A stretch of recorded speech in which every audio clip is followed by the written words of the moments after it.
Hi everyone, as you can see, this is a bit of a unique setup for this week. This took about 2 years to put together, this mini collection of racing transporter and two race cars. This is all by the same brand, CMR. This is all, 1 to 18 scale. These are all three, this might be resin. I think this is resin, but these feel like metal to me. Mostly non-opening, but you do have steerable wheels. And these are Jaguar D-types. These were campaigned around 55 to 1958 or so. Beautiful cars. This is obviously the inspiration that led to the Jaguar E-Type, one of the most beautiful cars of all time. There really isn't too much to see in a sealed race car, but the details are pretty good, especially for the price point. Retail is about $89 each. I did get these at on sale at Diecast, F-I-V-E Diecast.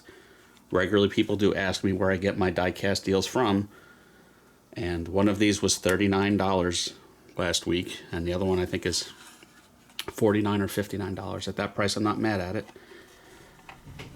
About $100 landed for both cars. I think that's a pretty good deal.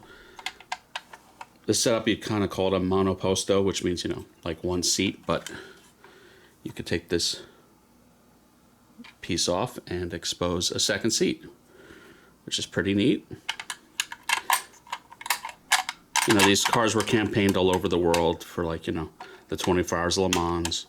These had 3.4 liter at first, straight sixes, then enlarged to 3.8 liter, probably about 300 horsepower-ish.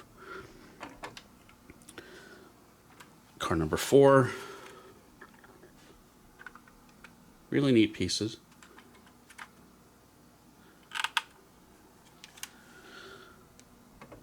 Packaging. The white car has a window box. And the blue car, oddly enough, does not. The blue car was the less expensive one of the two. I don't know if it's related to the packaging or its race history. Maybe it's a race winner. And again, I've had this, I guess Comer is the brand of the bus. I've had this for a couple years, but never really reviewed it. It is a big, chunky boy. You get the ramps to set up in the back. It is quite heavy. The rear opens up. You can load cars in it. You can load cars on top of it. I think it makes for a pretty neat display piece, especially showing the cars like this.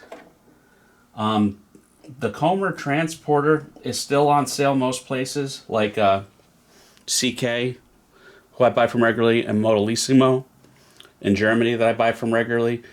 At the time, I think it landed for $100 US with shipping. It's maybe a little bit more now if you want to pick one up. I think it's worth it. This whole setup for about $200 US, I think it's pretty neat. I don't know, pretty neat display piece. So yeah, that's it for this week. Hopefully you like my new little mirrored setup. I think it makes for better photography. And I've been on a bit of a mad tear on a buying spree, so lots of new cars coming up soon. So that's it for this week. Everyone, please like and subscribe, and have a good one.